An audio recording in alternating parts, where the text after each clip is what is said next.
Question number 4 solve करते हैं। Coordinates of point P on a number line is -7। अब P की value क्या है? -7। Find the coordinates of the point on the number line which are at a distance of 8 unit. अब coordinates of point हमें ढूंढने हैं जो P से 8 यूनिट के डिस्टेंस पे। तो 8 यूनिट राइट में भी हो सकता है और लेफ्ट में भी हो सकता है। तो यहाँ पे कितनी कंडीशंस है? 2। तो फर्स्ट वन, केस 1, आप पहले ए के लिए सॉल्व करेंगे। अब देख लो कि number on right side is always greater. So यहां पर ए और पी के बीच में देखो, यहां पर x है, यहां पे -7 है, तो कौन बड़ा होगा? -7।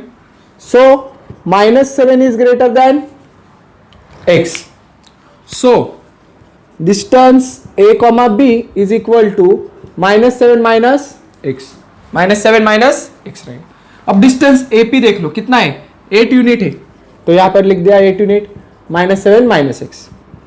अब -x है और LHS को आकर पॉजिटिव x हो गया, -7 एज इट इज। अब 8 क्या होगा? RHS को जाएगा तो माइनस होगा, तो x is equal to minus minus plus 7 plus 8 15, यानी कि फर्स्ट कोऑर्डिनेट क्या होगा? -15 a का। देन सेकेंड केस देख लो।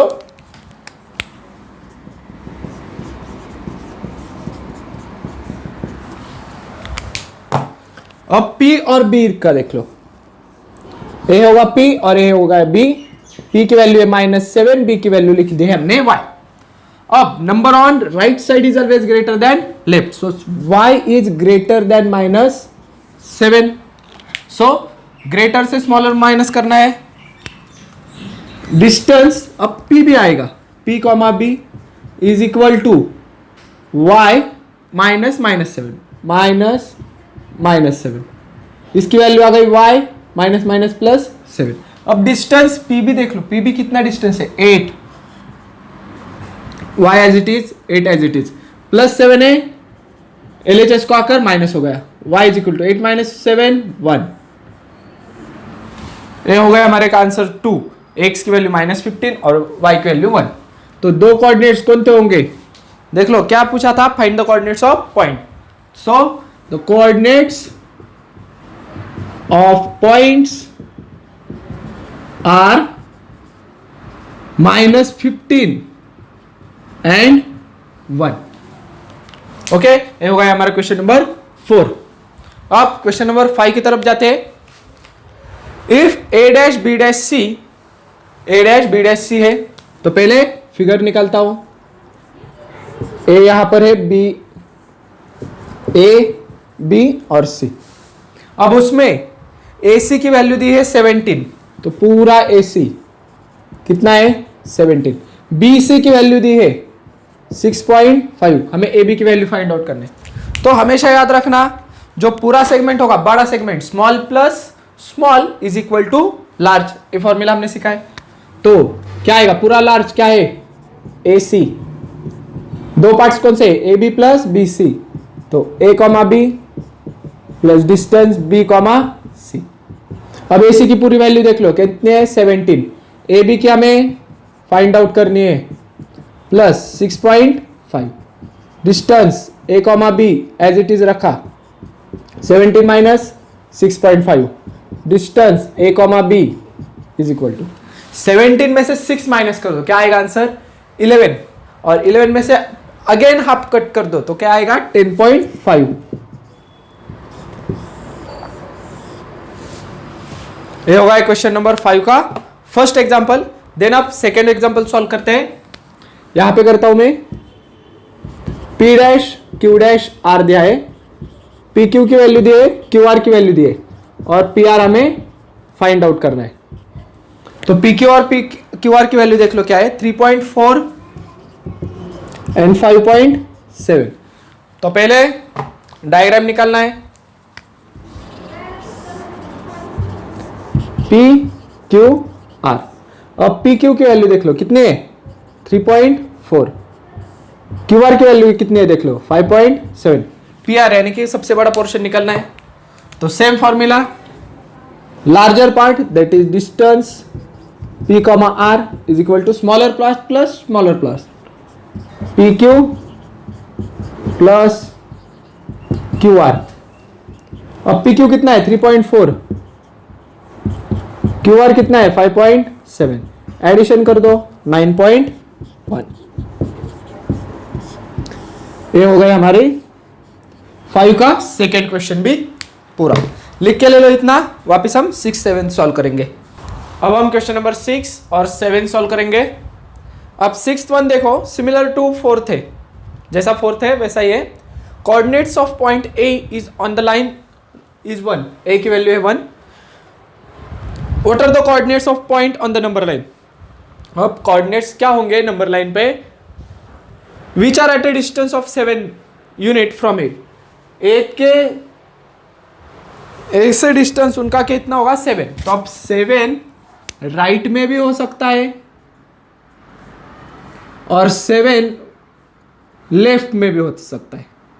अब ए पॉइंट क्या है, यहां पर ए पॉइंट है 1, तो एक राइट वाला भी 7 वाला आ सकता है और एक लेफ्ट को भी 7 वाला आ सकता है। Same case 1 case 2। So case 1 क्या आएंगे देखो, अब ए और बी निकालो। केस 1 में क्या करेंगे, अब यहां पर बी है, लेफ्ट वाला शुरुआत करते तो बी का हो गया x और a का हो गया 1। Number on right side is always greater, so 1 is greater than x, 1 is greater than x।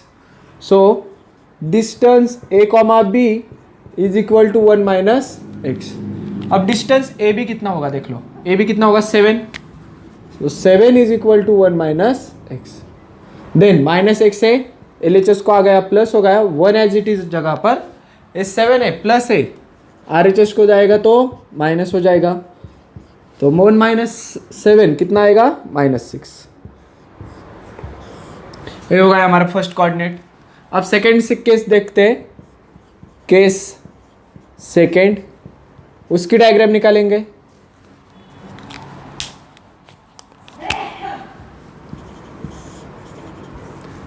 ए और यहाँ पर है सी, यहाँ पर है 1 कोऑर्डिनेट, यहाँ पर है y। अब number on right side is always greater, so y is greater than 1। तो अगेन फॉर्मूला लिखो, distance a comma C is equal to y minus 1। अब डिस्टेंस तो हमें दिया है, कितना है 7 पे, y minus 1, y as it is 7 as it is -1, L H S को आकर प्लस हो गया, y की वैल्यू हो गई 8, y की वैल्यू क्या हो गई 8।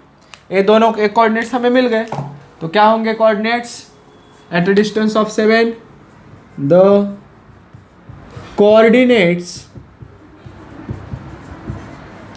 Are -6 and 8।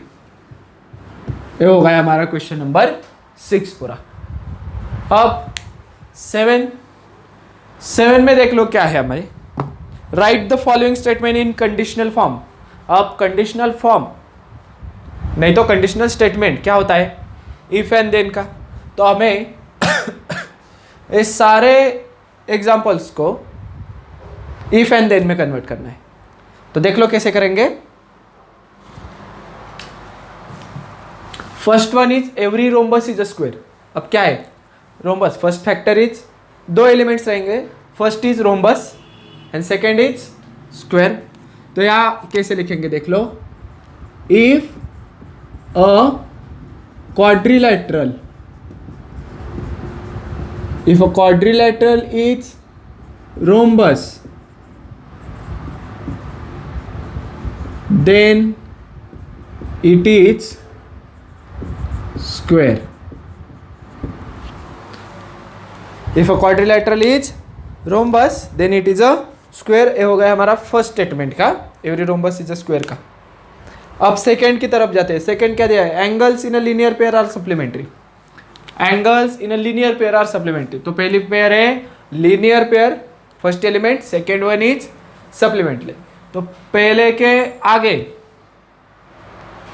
इफ लगाना, सेकेंड के आगे देन लगाना, यानी कि देख लो कैसा, if angles are in linear pair, angles in linear pair, then क्या करेंगे देख लो, फर्स्ट स्टेटमेंट होगा, उसके बाद देन लिखो, देन आर सप्लीमेंट्री लिखने के बजाय सिर्फ दे ऐड करना, they are supplementary.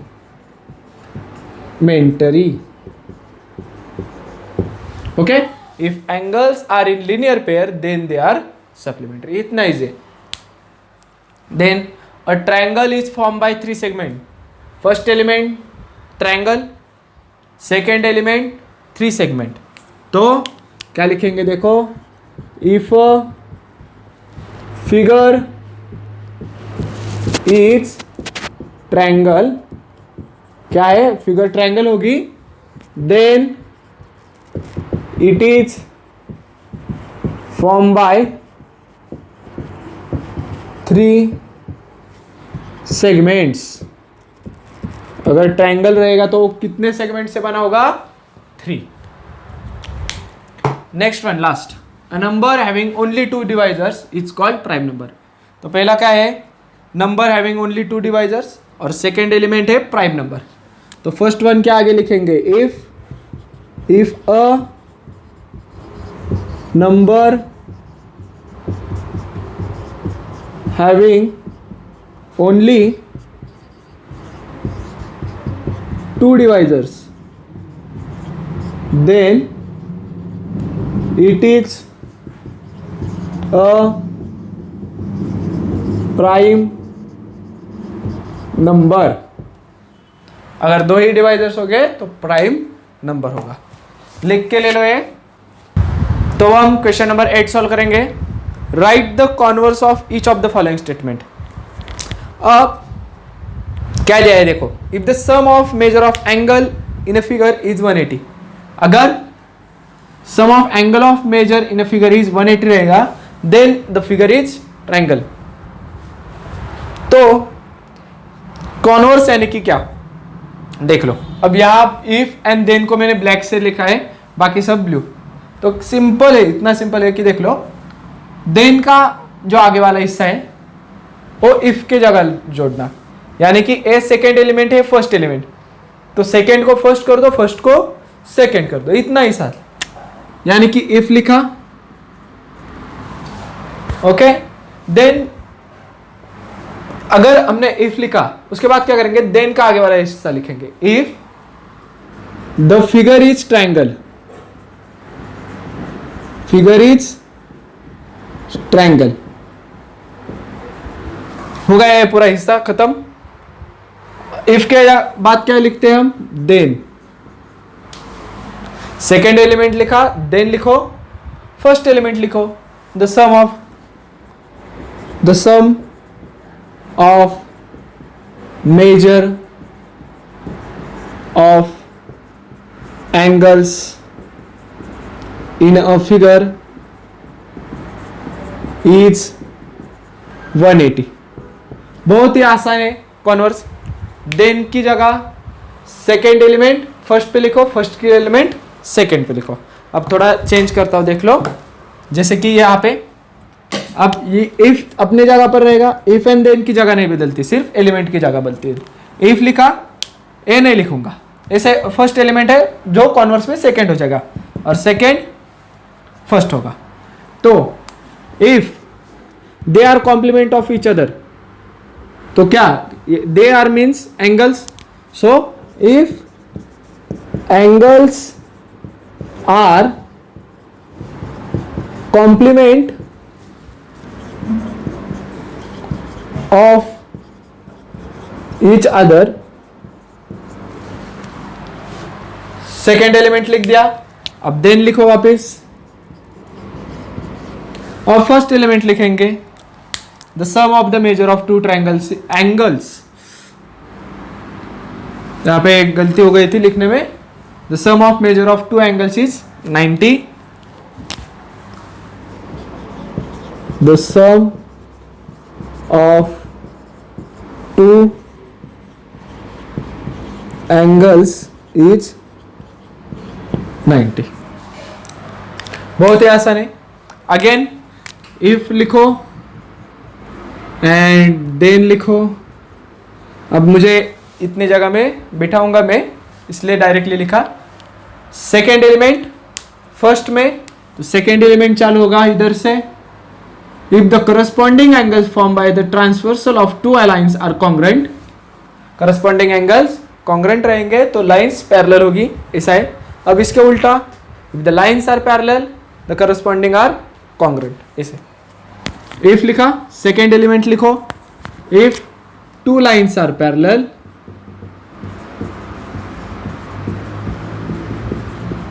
Then first element लिखो, the corresponding angles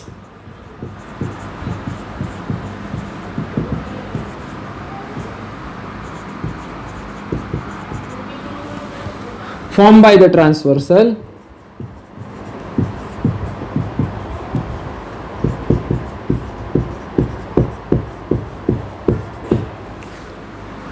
of two lines are congruent। हो गया, खत्म। देन लास्ट वन, इफ और देन है, इफ और यहां पर देन लिखता हूं, if sum of digits of number is divisible by 3, यानी कि सम डिविजिबल बाय 3 है तो नंबर भी डिविजिबल बाय 3 रहेगा। अब इसका उल्टा, इफ देन के आगे वाला सेकेंड एलिमेंट लिखो, the number is divisible by 3, the number is divisible by 3, then the sum of the digits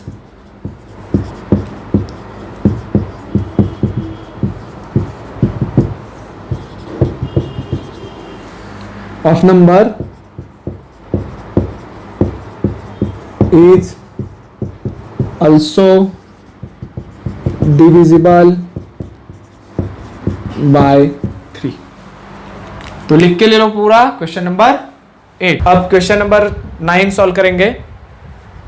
तो अब इसमें क्या दिया है देख लो, write the consequent that is and antecedent and consequent part. अब एंटीसेडेंट यानी कि क्या रहता है, तो जो पार्ट स्टेटमेंट का इफ होता है, यानी कि जिस स्टेटमेंट के जिस पार्ट में इफ होगा वो एंटीसेडेंट होगा और जिस पार्ट में देन होगा वो कंसिक्वेंट रहेगा। अब क्वेश्चन नंबर 1 की तरफ जाते हैं। देखो, if all sides of triangle are concurrent, यानी कि यहां तक first element, then its all angles are congruent, its all angles are congruent are its second element. तो एंटीसीडेंट देख लो क्या लिखेंगे, इफ के आगे जो हिस्सा पूरा रहेगा वो कब तक, जब तक देन नहीं आता, यानी कि जो ब्लैक में फर्स्ट पार्ट है ना, वो first element, all sides of triangle are congruent, ये होगा फर्स्ट एलिमेंट लिखेंगे एंटीसीडेंट में। वही कंसिक्वेंट में क्या लिखेंगे देख लो, second elements, its all angles are congruent. Same यहां पर करेंगे, मगर यहां पे इफ एंड देन नहीं है, तो इसे पहले हम CS यानी कि स्टेटमेंट में कन्वर्ट करेंगे। ओके, स्टेटमेंट क्या होगा देख लो, if diagonals of parallelogram bisect each other है, तो if a quadrilateral is a parallelogram, if a quadrilateral is parallelogram, then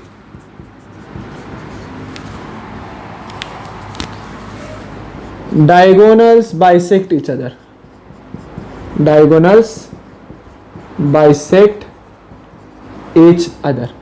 अब हमने क्या किया, इसका कंडीशनल स्टेटमेंट लिख दिया, यहाँ पे इफ देन नहीं था। देन क्या करेंगे, एंटीसीडेंट कंसिक्वेंट, एंटीसीडेंट में क्या लिखते हैं, इफ के आगे वाला पार्ट जब तक देन नहीं आता, यानी कि first element quadrilateral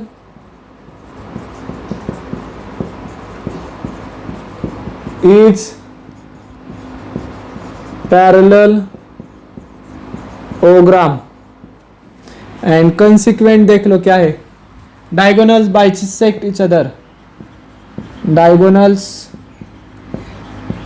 bisect each other. खत्म, 9th क्वेश्चन खत्म हो गया। अब 10th सॉल्व करेंगे। तो अब हम इस प्रॉब्लम सेट का आखिरी क्वेश्चन सॉल्व करेंगे। देख लो क्या है, draw label figure showing information is each of the following statement. अब ये स्टेटमेंट्स दिए है, इसकी फिगर हमें निकालनी है। Then and right antecedent and consequent, यानी कि इफ वाला पार्ट और देन वाला पार्ट भी लिखो। अब फर्स्ट है two equilateral triangles are similar. तो फिगर निकालेंगे पहले, दो इक्विलैटरल ट्रायंगल्स निकाले, यानी कि जिनकी सारी साइड्स सेम है, ऑल साइड्स आर इक्वल। इसे नाम दे दिया आप ए बी सी, इसे नाम दिया पी क्यू आर। अब आप क्या करो, देख लो, यहाँ पे 4 सेंटीमीटर वाला निकालो, यहाँ पे 2 सेंटीमीटर वाला निकालो। ओके, कौन सा भी चलेगा, मगर एक में दे रहा हूं कि इस मेजरमेंट का ले लो, आप कौन सा भी ले सकते हो, 5 ले लो, 6 ले लो, कौन सा भी। ओके अब इसका इफ एंड देन वाला कंडीशनल स्टेटमेंट नहीं है, तो हमें इसका कंडीशनल स्टेटमेंट लिखना पड़ेगा। तो क्या लिखेंगे, देखो, if two triangles are equilateral, two triangles are equilateral, then अब then का देख लो, then they are similar, they are similar। होगा if then, तो आसान है। एंटीसीडेंट यानी कि if वाला का पहला एलिमेंट, if के आगे वाला हिस्सा, two triangles are equilateral and second element consequent में लिखेंगे दे आर सिमिलर, देन के आगे वाला हिस्सा दे आर सिमिलर। ओके, अब नेक्स्ट वन, अब इन दोनों में इफ देन दिया है, यानी कि कंडीशनल स्टेटमेंट दिया है, यानी कि ये पार्ट नहीं होगा, सिर्फ एंटीसीडेंट कंसिक्वेंट को डायरेक्टली जाना पड़ेगा। अब क्या करते देख लो, इसके फिगर्स निकालो। If angles in a linear pair are congruent, अब लीनियर पेयर यानी कि एक स्ट्रेट लाइन रहेगी, इसे नाम दे दिया मैंने A B C. Are congruent, congruent अब देख लो, लीनियर पेयर होती है 180 की, अगर दो पेयर हमें कॉन्ग्रुएंट निकालने हो तो ईच ऑफ देम इज 90 आएगा। तो परपेंडिकुलर बाइसेक्टर निकाला इसका एक बी पॉइंट से, और यहां पर पॉइंट दिया मैंने ए डी। क्या पॉइंट दिया, डी। आगे देख लो क्या करता हूं, फिगर निकाली, कंसिक्वेंट और एंटीसीडेंट लिखना होगा, ए सी। तो देख लो कैसे लिखेंगे, इफ के आगे वाला पार्ट लिखो, एंटीसीडेंट में angles in linear pair are congruent, और एंटी कंसिक्वेंट में आगे वाला देन के आगे वाला हिस्सा each of them is right angle. अब फिगर को एक्सप्लेन भी कर देंगे इस फॉर्मेट में। Angles in linear pair are congruent, that is angle A B D is congruent to angle C B D. Okay,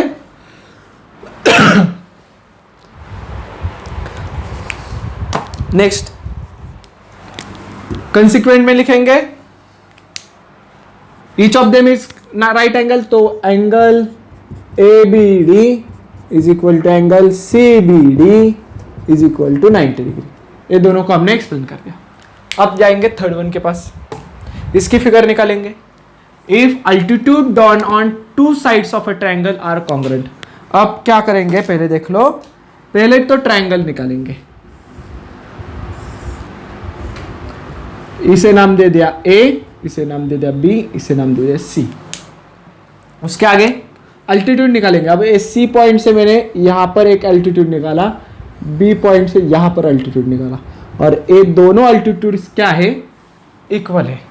अब B में से जो आया उसे P नाम देता हूं, C में से जो आया उसे Q नाम देता हूं। Then those sides are congruent. अब कौन से साइड्स पर है अल्टीट्यूड है, C में से जो अल्टीट्यूड निकाला वो AB पर हुआ, और B से जो अल्टीट्यूड निकला वो AC पर हुआ। ओके, तो side AB is congruent to side AC, ऐसे बोल रहे हो, क्योंकि ए अल्टीट्यूड कहाँ मैच हो रहे हैं, Q और P पॉइंट में। वो साइड्स कौन सी आ रही है, AB और AC। पहले अब फिगर तो हो गई, अब एंटीसीडेंट एंड कंसिक्वेंट। तो A C लिखो। इफ के आगे वाला पार्ट यहां पे altitudes drawn on two sides of triangle are congruent. तो अल्टीट्यूड्स कौन कौन से है देख लो, CQ एंड BP। तो नीचे लिखेंगे BP is congruent to CQ, और अल्टीट्यूड से ये प्रूफ करने के लिए क्या लिखना पड़ेगा, तो BP is perpendicular to AC, comma CQ is altitude of AB। अब कंसिक्वेंट देखेंगे, तो कंसिक्वेंट में देख लो क्या है, those two sides are congruent, those two sides are congruent। अब A कैसे प्रूव करेंगे देख लो, कौन कौन सी साइड है, AC और AB। AC congruent to AB। तो ये हो गया हमारा क्वेश्चन नंबर 10। यहां पर हमारा क्वेश्चन एक प्रॉब्लम सेट फर्स्ट खत्म हो रहा है, बेसिक ज्योमेट्री का, बेसिक कंसेप्ट्स इन ज्योमेट्री का। तो ये वीडियो अगर आपको अच्छा लगा होगा तो प्लीज लाइक करें, शेयर करें और कमेंट करें। अब तक हमारे चैनल को आपने सब्सक्राइब नहीं किया होगा तो please subscribe our channel. KCC online tuition का अगर आप हिस्सा बनना चाहते हो तो डिस्प्ले में दिए गए नंबर पर कॉल करके आप डिटेल्स पूछ सकते हो। Thank you for watching, good bye.